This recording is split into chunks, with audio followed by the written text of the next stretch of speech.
சிவகாசியில் உலக வங்கி நிதி உதவியுடன் கட்டப்பட்ட குடிநீர் மேல்நிலை நீர்த்தேக்க தொட்டி பணிகள் முடிந்தும் மக்களின் பயன்பாட்டிற்கு கொண்டு வரப்படாமல் இருப்பதாக கூறப்படுகிறது. இதுகுறித்து இந்த செய்தி தொகுப்பில் காணலாம்.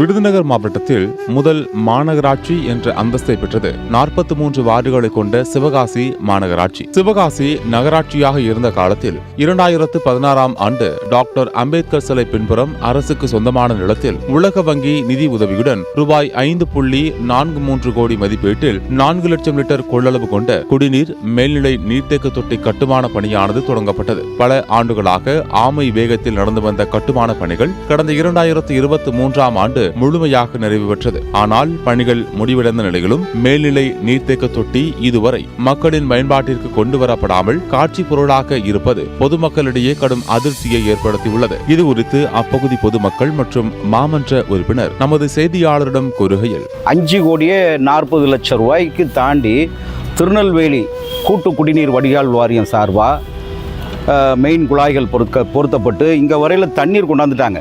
ஆனாலும் பொதுமக்களுக்கு எவ்வித பயன்பாடும் இல்லாமல் காட்சி பொருளாக இருக்குது. இதை முறைப்படி மாநகராட்சி நிர்வாகத்தில் ஹேண்ட் ஓவர் பண்ணலை. அது ஒரு பெரிய ஒரு பின்னடைவாக தான் நாங்கள் கருதுகிறோம். இதை முறைப்படுத்தி கொடுத்தாங்கன்னா இந்த பகுதியில் ஒரு 3 வார்டுகளுக்கு உரிய சுமார் ஒரு 1500 குடும்பங்கள் இதன் மூலம் பயன்பெறுவாங்க. ரொம்ப எங்களுக்கு மனவேதனை அளிக்கக்கூடிய ஒரு நிகழ்வாக இந்த டாட் போர்டு அதிகாரிகளால் எங்களுக்கு மிகுந்த ஒரு மனத்துயரத்தை ஏற்படுத்தி. அது பல வருடமாக இங்கிட்ட வரேன். இங்கே ஒரு டேங்க் ஒன்று கட்டியிருக்காங்க. கட்டி பல வருஷம் ஆச்சு. இன்னும் வரல, செயல்பாட்டுக்கே இல்லை. அந்த தண்ணி வந்துச்சுன்னா எங்களுக்கு கொஞ்சம் நல்லா ஹெல்ப்பாக இருக்கும். விட்டு தான் சார் வருது, விட்டு தான் வருது. தண்ணி அவ்வளோவா வரமாட்டேங்குது. வர்ற தண்ணியை நாங்கள் பிடிக்கிறோம். அந்த டேங்க் எத்தனை வருஷமாக இருக்குது? அது இப்போ ஒரு 7-8 வருஷமாக இருக்குங்க சார். கட்டி முடிச்சாச்சு, ஆனால் இன்னும் செயல்பாட்டுக்கு வரல. செயல்பாட்டுக்கு வந்தால் எங்களுக்கு கொஞ்சம் யூஸாக இருக்கும். உங்கள்கிட்ட சொல்கிறதுக்கு நான் வருஷமே தெரியாத அளவுக்கு அந்த டேங்க் கிடக்குது.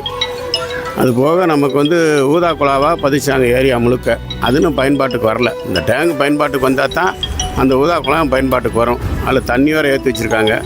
நாங்கள் கவுன்சிலர்கிட்ட சொல்லியிருக்கிறோம். அவர் பண்ணித்தரம்னு சொல்கிறாரு. ஏதாவது ஒரு முடிவு பண்ணி அது பொதுமக்களுக்கு பயன்பாட்டுக்கு வர மாதிரி செஞ்சிங்கன்னா கொஞ்சம் நல்லாயிருக்கும் சார். எனவே குடிநீர் பிரச்சனையை தீர்க்கும் வகையில் இந்த மேல்நிலை நீர்த்தேக்க தொட்டியை உடனடியாக மக்கள் பயன்பாட்டிற்கு கொண்டு வர மாநகராட்சி நிர்வாகம் துரித நடவடிக்கை எடுக்க வேண்டும் என பொதுமக்கள் மற்றும் சமூக ஆர்வலர்கள் கோரிக்கை விடுத்துள்ளனர். சத்தியம் தொலைக்காட்சியின் செய்திகளுக்காக விருதுநகர் மாவட்ட செய்தியாளர் செந்தில்குமாருடன் செய்திக்குழு.